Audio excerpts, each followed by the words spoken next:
छपरा में कथित जहरीली शराब कांड से हड़कंप मच गई। मरने वालों की संख्या बढ़कर 5 हो गई। मशरक में एक और व्यक्ति की जान गई। मशरक के 3 और पानापुर के 2 लोगों की मौत। 7 लोग अस्पताल में भर्ती, एक की आंख की रोशनी गई। छपरा के मशरक और पानापुर में संदिग्ध मौत के बाद में सारण के डीएम ने सदर अस्पताल पहुंचकर बीमार लोगों से मुलाकात की। डीएम ने बीमार लोगों के इलाज की मुकम्मल व्यवस्था करने के निर्देश दिए। मीडिया से बातचीत में डीएम ने कहा कि कुछ लोगों की मौत हुई है, जिसकी प्रशासन की ओर से जांच कराई जा रही है। छपरा की घटना के बाद मोतिहारी पुलिस सचेत हो गई है। पुलिस ने कार्रवाई करते हुए 12,100 लीटर देसी शराब नष्ट किया है। 8 शराब की भट्टी भी ध्वस्त कर दी गई है। कार्रवाई में 4 शराब कारोबारी को भी गिरफ्तार किया गया है। पुलिस लगातार शराब माफियाओं के खिलाफ अभियान चला रही है। शराब कारोबार और बिक्री पर वैशाली पुलिस को बड़ी सफलता मिली। पुलिस की टीम ने करीब 1 करोड़ रुपए की एक ट्रक विदेशी शराब बरामद की है। कार्रवाई में ट्रक का चालक और खलासी फरार हो गया। जब ट्रक की तलाशी ली गई तो उसमें 1003 कार्टन विदेशी शराब छिपाकर रखी गई थी। बिहार विधानसभा को बम से उड़ाने की धमकी मिली। मेल के जरिए बम से उड़ाने की धमकी के बाद स्पीकर ने आपात बैठक बुलाकर डीजीपी को सूचना दी। इसके बाद विधानसभा में बड़ी संख्या में पुलिस बल पहुंची और चप्पे चप्पे की जांच की, लेकिन कुछ भी संदिग्ध सामान की बरामदगी नहीं हुई। शेखपुरा के करांडे क्षेत्र के लहना गांव में 35 साल के युवक ने रस्सी से लटक कर आत्महत्या कर ली। सूचना मिलने पर पुलिस मौके पर पहुंची और त्वरित कार्रवाई शुरू की। शव को पोस्टमार्टम के लिए भेजा गया। पुलिस मामले की जांच में जुटी है। सीतामढ़ी जिले में इन दिनों बच्चा चोर की अफवाह मानसिक रूप से विक्षिप्त लोगों के लिए जान का खतरा बनती जा रही है। ताजा मामला भतनाहा प्रखंड के तुरकौलिया गांव का है, जहां पर एक मानसिक रूप से विक्षिप्त महिला भी अफवाह की भेंट चढ़ गई। ग्रामीणों ने उसे बच्चा चोर समझकर बेरहमी से पीट दिया। पटना के खगौल पुलिस ने बच्चा चोरी के आरोप में एक महिला को गिरफ्तार किया है। महिला आरा के एक किशोर को नशीली पदार्थ सुंघा करके अपने साथ ले जा रही थी। परिजनों का आरोप है कि महिला ने किशोर को नाक में कोई नशीला पदार्थ सुंघा कर बेहोश करने की कोशिश की और उसे लेकर जाने लगी। शिवहर के तरियानी छपरा थाना क्षेत्र के सुल्तानपुर गांव में शादी की हल्दी रस्म के दौरान खुशियों का माहौल उस वक्त दहशत में बदल गया जब लड़की से कथित छेड़छाड़ के विरोध में गोली चल गई। इस घटना में एक युवक गंभीर रूप से घायल हो गया, जिसे इलाज के लिए एसकेएमसीएच मुजफ्फरपुर रेफर किया गया। मध्य पूर्व में जारी जंग के बीच भागलपुर के कहलगांव प्रखंड के रानी विमिया गांव के रहने वाले देवनंदन प्रसाद सिंह की अमेरिकी तेल टैंकर पर हुए हमले में मौत हो गई। वो अंतर्राष्ट्रीय ब्रावो शिपिंग कंपनी में एडिशनल चीफ इंजीनियर के पद पर कार्यरत थे और सेफसी विष्णु नामक ऑयल टैंकर जहाज पर तैनात थे। परिजनों ने सरकार से शव लाने की गुहार लगाई। वैशाली से एक चौंकाने वाला मामला सामने आया, जहां पर पहले गाड़ी को चोरी का बता करके इंश्योरेंस कंपनी से लाखों रुपए ठगे गए और फिर उसी गाड़ी पर सरकारी बोर्ड लगा करके बिहार के शराब माफिया और पुलिस से अवैध वसूली शुरू कर दी गई। हैरानी की बात यह है कि इस गाड़ी पर जो नंबर प्लेट थी वो मुजफ्फरपुर के एक शख्स के XL6 गाड़ी की थी। पुलिस ने आरोपी को गिरफ्तार कर लिया है। मोतिहारी के केसरिया थाना इलाके में 2 अलग अलग समुदाय के युवक और युवती का मंदिर में शादी करने का मामला सामने आया है। लड़की के पिता ने केसरिया थाने में अपहरण का मामला दर्ज कराया है। हिंदू लड़का और मुस्लिम लड़की के हिंदू रीति रिवाज से शादी करने का वीडियो सोशल मीडिया पर वायरल हो रहा है। बाढ़ थाना के उमानाथ घाट पर गंगा स्नान के दौरान बड़ा हादसा हो गया। गंगा में स्नान करने के दौरान महिला समेत 4 लोग डूब गए। सभी लोग श्राद्ध कर्म के बाद में गंगा स्नान करने आए थे। इस दौरान एक युवती गंगा नदी में डूब गई, जबकि उसके साथ स्नान करने आए 3 अन्य लोगों को स्थानीय की मदद से सुरक्षित बाहर निकाल लिया गया। बिहार में एक बार फिर शिक्षक ने शिक्षा के मंदिर को कलंकित किया है। वीडियो सोशल मीडिया पर वायरल है। हेडमास्टर अशोक कुमार, दूसरे शिक्षक धर्मेंद्र शर्मा की अय्याशी ने पूरे शिक्षा विभाग को दागदार किया है। रात में मछली और शराब की पार्टी करते हुए बार बालाओं के साथ डांस करते हुए दिखाई दिए।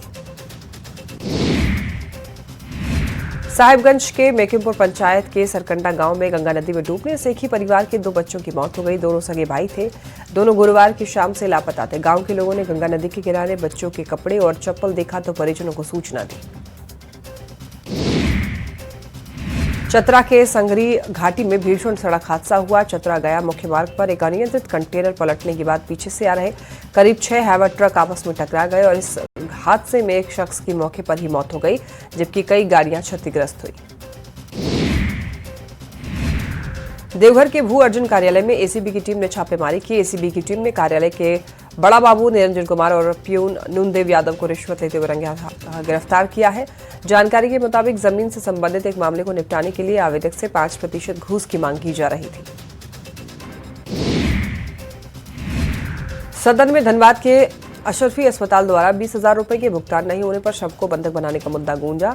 झरिया विधायक रागिनी सिंह ने अस्पताल में शव रोकने के मामले को उठाते हुए मंत्री इरफान अंसारी के दावों पर सवाल खड़े किए। गिरिडीह जिले के नया डी मोड़ के पास में 15 स्कूली बच्चों से भारी एक सवारी वाहन अनियंत्रित होकर के सड़क किनारे पलट गई। घटना के बाद मौके पर अफरा तफरी मच गई। हादसे में करीब 6 बच्चे घायल हो गए। इलाज के लिए अस्पताल में बच्चों को भर्ती कराया गया। गुमला में 3 दिनों से लापता मासूम का शव कुएं से बरामद किया गया। आक्रोशित लोगों ने शव को सड़क पर रखकर गुमला सिमडेगा मुख्य मार्ग को जाम किया। पुलिस ने लोगों को समझा बुझाकर जाम को हटाया। केसीपारा निवासी 8 साल की छात्र प्रीतम गोप 3 दिनों से लापता था। साहिबगंज के राजमहल अंचल में गंगा किनारे अवैध मिट्टी कटाई से ग्रामीणों में आक्रोश है। आरोप यह है कि भूमाफिया जेसीबी मशीनों से मिट्टी काटकर ट्रैक्टरों के माध्यम से ईंट भट्ठों में बेच रहे हैं। इससे जो गंगा है वो गंगा कटाव तेजी से हो रहा है और कई गांवों का अस्तित्व भी खतरे में आ गया है। बोकारो के साइबर थाना में साल 2024 और 2025 के दौरान दर्ज साइबर ठगी के मामलों का आंकड़ा सामने आया है। आंकड़ों के मुताबिक इन 2 सालों में करोड़ों रुपए की साइबर ठगी हुई। हालांकि पुलिस की कार्रवाई में कुछ रकम को होल्ड किया गया है और कुछ पीड़ितों को वापस भी कराई गई है। वहीं साल 2026 में अब तक 6 मामले दर्ज किए गए हैं। सिवान के महाराजगंज थाना क्षेत्र से जहां वाहन जांच क्रम में पुलिस ने हथियार के साथ एक युवक को गिरफ्तार किया है।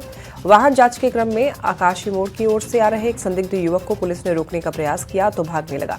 पुलिस ने जब तलाशी ली तो उसके पास से एक देसी कट्टा और एक जिंदा कारतूस बरामद किया गया। औरंगाबाद में हाई टेंशन तार की चपेट में आकर एक युवक की मौत हो गई। यह घटना गोह थाना क्षेत्र के राजापुर गांव की है। मृतक की पहचान तपेश्वर रजक के 23 वर्षीय बेटे विकास के रूप में की गई है। हादसा उस वक्त हुआ जब विकास खेतों से मसूर की कटाई करके बोझा लेकर घर की तरफ आ रहा था। भागलपुर के सुल्तानगंज पुलिस ने अलग अलग जगहों पर छापेमारी करके 3 आरोपी को 2 देसी कट्टा और कारतूस के साथ गिरफ्तार किया है। प्रशिक्षु एसपी श्याम रजा ने बताया कि थाना क्षेत्र के अलग अलग जगहों में छापेमारी करके 3 लोगों को गिरफ्तार किया गया है, जिसमें 2 नाबालिग भी शामिल है। सीओडी जबलपुर से AK-47 चोरी मामले में कोर्ट का बड़ा फैसला आया है। एनआईए की विशेष अदालत ने 5 आरोपियों को दोषी करार दिया है। दोषियों को 10-10 साल की सजा सुनाई गई। आरोपी 8 साल पहले ही जेल में काट चुके हैं। अब 2 साल और सजा काटनी होगी। वहीं 9 आरोपियों को साक्ष्य के अभाव में बरी कर दिया गया है। गिरिडीह के पूर्व जिला परिषद अध्यक्ष सह जेएमएम नेता राकेश महतो हत्याकांड का खुलासा हुआ। महज 2 डिसमिल जमीन के विवाद में राकेश महतो की हत्या की गई। ये विवाद पिछले 1 साल से चल रहा था।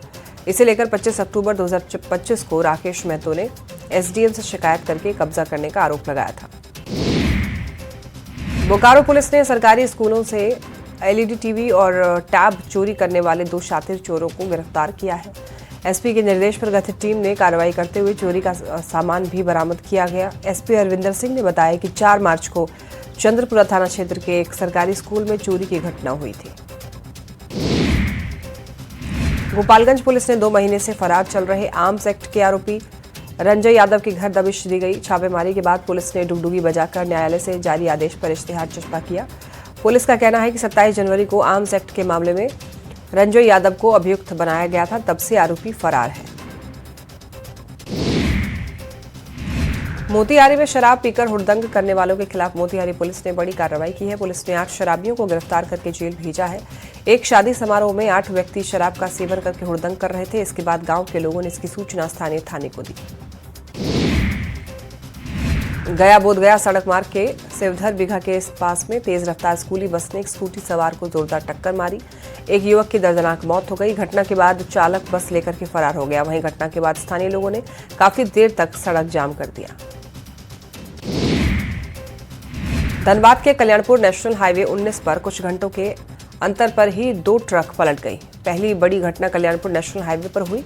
कोयला लदा एक ट्रक अनियंत्रित होकर के पलट गया। ट्रक पलटते ही सड़क पर कोयले का अंबार लग गया। वहीं दूसरी दुर्घटना उदयपुर के जोड़ा पीपल के पास हुई है, जहां ट्रक सड़क किनारे 10 फीट गहरी खाई में जा गिरा।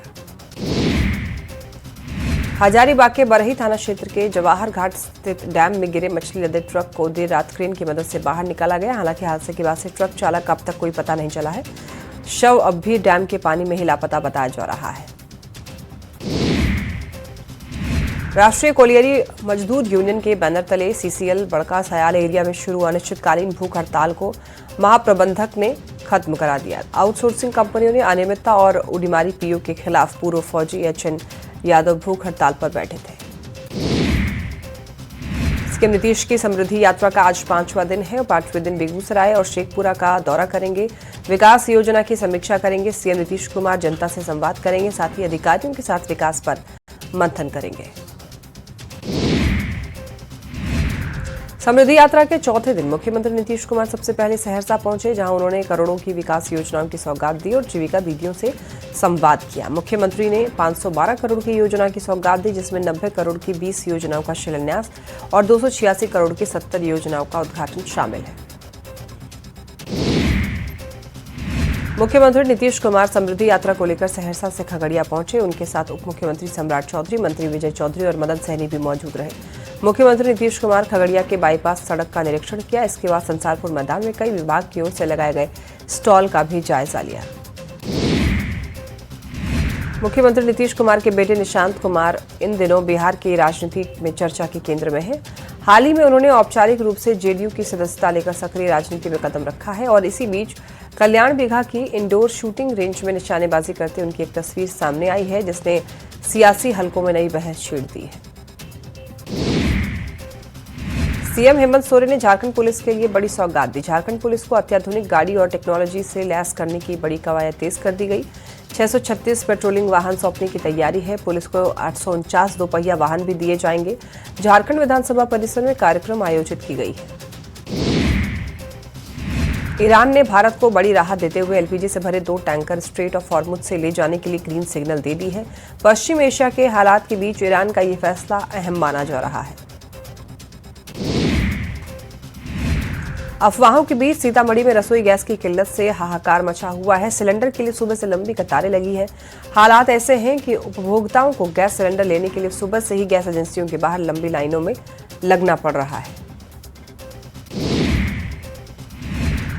नवादा में भी गैस को लेकर लोगों की परेशानियां बढ़ी हुई दिखी। गैस समय पर बुक नहीं होना और वेंडर की तरफ से गैस नहीं पहुंचाना लोगों के लिए अब भारी दिक्कत साबित हो रहा है। सुबह से ही गैस एजेंसी और गोदाम पर लोगों की भीड़ दिख रही है।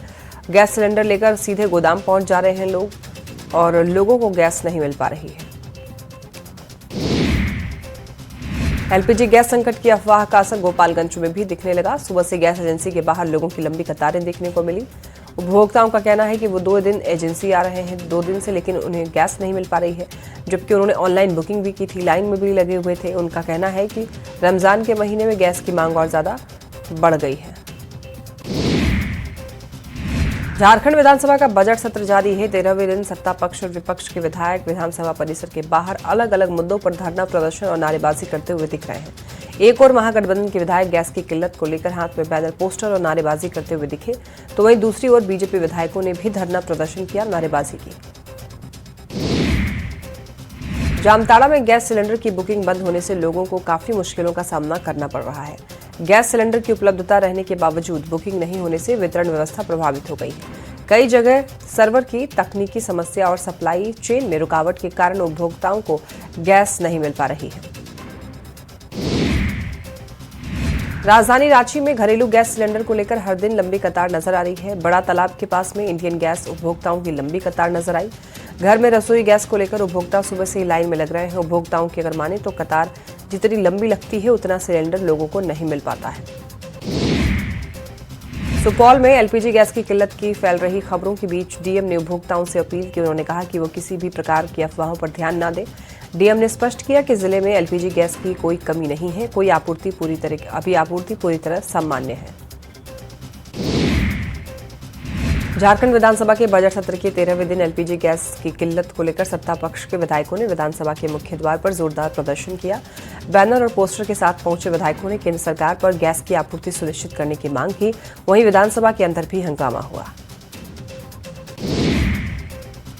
एलपीजी गैस की कमी का असर अब अस्पताल में मरीजों को मिलने वाले खाने पर भी पड़ने लगा है। ताजा मामला मुंगेर के सदर अस्पताल का है, जहां गैस की कमी के कारण अस्पताल में चल रही जीविका दीदी की रसोई को फिलहाल आम लोगों के लिए बंद कर दिया गया है, जबकि मरीजों को मिलने वाले भोजन के मेन्यू में बदलाव करने की मांग की गई है। रसोई गैस की किल्लत और कीमतों में बढ़ोतरी को लेकर झारखंड विधानसभा परिसर में महागठबंधन के विधायकों ने विरोध प्रदर्शन किया। इस दौरान स्वास्थ्य मंत्री इरफान अंसारी और मंत्री शिल्पी नेहा तिर्की रिक्शे से विधानसभा पहुंचे और रिक्शे पर बैठकर प्रतीकात्मक विरोध जताया। गुमला जिले में एलपीजी सिलेंडर की कमी से लोगों की परेशानी बढ़ गई है। पिछले 2-3 दिनों से गैस एजेंसियों में सिलेंडर के लिए लंबी कतारें लग रही हैं। उपभोक्ताओं को घंटों इंतजार के बाद भी खाली सिलेंडर लेकर लौटना पड़ रहा है। बेहरा टोली में सुबह से ही लोगों की भीड़ देखी गई है। रांची में गैस सिलेंडर की किल्लत और बढ़ती कीमतों के बीच कोयले से चलने वाले लोहे के चूल्हे की मांग बढ़ गई है। गैस एजेंसियों पर लंबी कतारों से लोग परेशान हैं, वैकल्पिक व्यवस्था ढूंढ रहे हैं, चूल्हों की खरीदारी कर रहे हैं। ईरान इजराइल युद्ध का असर रसोई गैस से लेकर पोस्टल सर्विस पर देखने लगा है। अंतर्राष्ट्रीय डाक बुकिंग कल से बंद कर दिया गया है। पटना जीपीओ में बतौर नोटिस लगा दिया गया है कि मिडिल ईस्ट के 10 देशों के लिए अब स्पीड पोस्ट पार्सल रजिस्टर्ड डाक नहीं भेजे जा सकते हैं। खुले में मीट मछली की दुकानों को लेकर के नए नियम का पालन कराने के लिए नगर निगम लगातार काम कर रहा है और इसी कड़ी में कटिहार नगर निगम के महापौर उषा अग्रवाल और डिप्टी मेयर मंजूर खान ने मीट दुकानदारों के साथ में बैठक की और सरकार के नए नियम की जानकारी दी। पटना के गांधी मैदान में कृषि यंत्रीकरण मेले का आयोजन किया गया। 4 दिवसीय चलने वाले इस मेले से किसानों को काफी फायदा हुआ। किसान खेती के लिए यहां से बड़ी बड़ी मशीनों की खरीदारी आराम से कर पा रहे हैं। कृषि यंत्रीकरण मेले में बड़ी संख्या में किसान पहुंच रहे हैं। जमशेदपुर के पूर्वी सिंहभूम के दिघी गांव में ग्रामीण महिलाओं ने मशरूम उत्पादन के जरिए यहां पर आत्मनिर्भरता की मिसाल पेश की है। करीब 30 महिलाओं के समूह ने पुआल की मदद से ओस्टर मशरूम उगाकर पहली बार में लगभग 1 लाख रुपए की कमाई की। जिला कृषि विभाग ने महिलाओं को मशरूम उत्पादन का प्रशिक्षण दिया। झारखंड युवा कांग्रेस ने केंद्र सरकार की विदेश नीति और इंडो यूएस डील पर सवाल उठाए हैं। प्रदेश अध्यक्ष गौरव सिंह ने कहा कि 16 मार्च को युवा कांग्रेस के कार्यकर्ता दिल्ली में संसद भवन घेराव के लिए जाएंगे, जिसमें झारखंड से भी सैकड़ों कार्यकर्ता शामिल होंगे। उनका आरोप यह है कि भारत की विदेश नीति से समझौता किया जा रहा है। बिहार सरकार के खेल मंत्री और जमुई की बीजेपी विधायक श्रेयसी सिंह को मुंबई में स्पोर्ट्स स्टार सर्वश्रेष्ठ राज्य पुरस्कार से सम्मानित किया गया। मुंबई के ऐतिहासिक होटल ताज महल पैलेस में सम्मान कार्यक्रम आयोजित किया गया था। स्पेशल अमृत भारत एक्सप्रेस का धनबाद स्टेशन पर भव्य स्वागत हुआ। सांसद जुलू महतो अपने समर्थकों के साथ मौजूद रहे। ट्रेन को हरी झंडी दिखाकर रवाना किया। ये ट्रेन पोतनूर से 2199 किलोमीटर की दूरी तय कर धनबाद पहुंची। झारखंड में एसआईआर प्रक्रिया को लेकर तैयारियां तेज है। बीएलओ घर घर जाकर के फॉर्म बांटेंगे और मतदाताओं के घर पर स्टिकर लगाएंगे, जिसको लेकर जेएमएम ने कहा है कि किसी भी बीजेपी विरोधी का वोट नहीं कटेगा। बीजेपी विधायक सीपी सिंह ने कहा कि एसआईआर सामान्य प्रक्रिया है, जिसमें अप्रासंगिक नाम हटाए जाते हैं। रांची में राज्य भर के 108 एम्बुलेंस कर्मचारी श्रम विभाग के कार्यालय का घेराव करने पहुंचे। प्रदर्शन में शामिल ड्राइवर और टेक्नीशियन ने अपनी वेतन और छुट्टी संबंधित मांगे रखी। कर्मचारियों का आरोप यह है कि उनके काम के अनुसार उचित वेतन और छुट्टियां नहीं दी जा रही। सिमडेगा में रामनवमी के मद्देनजर नवनिर्वाचित नगर अध्यक्ष ने शहर के हृदय स्थल महावीर चौक का निरीक्षण किया। महावीर चौक पर रामनवमी का 3 दिवसीय कार्यक्रम होता है। नवनिर्वाचित नगर अध्यक्ष ओलिवर लकड़ा ने महावीर चौक का निरीक्षण करके चौक पर स्थित खराब पड़े हुए फाउंटेन की स्थिति का जायजा लिया है।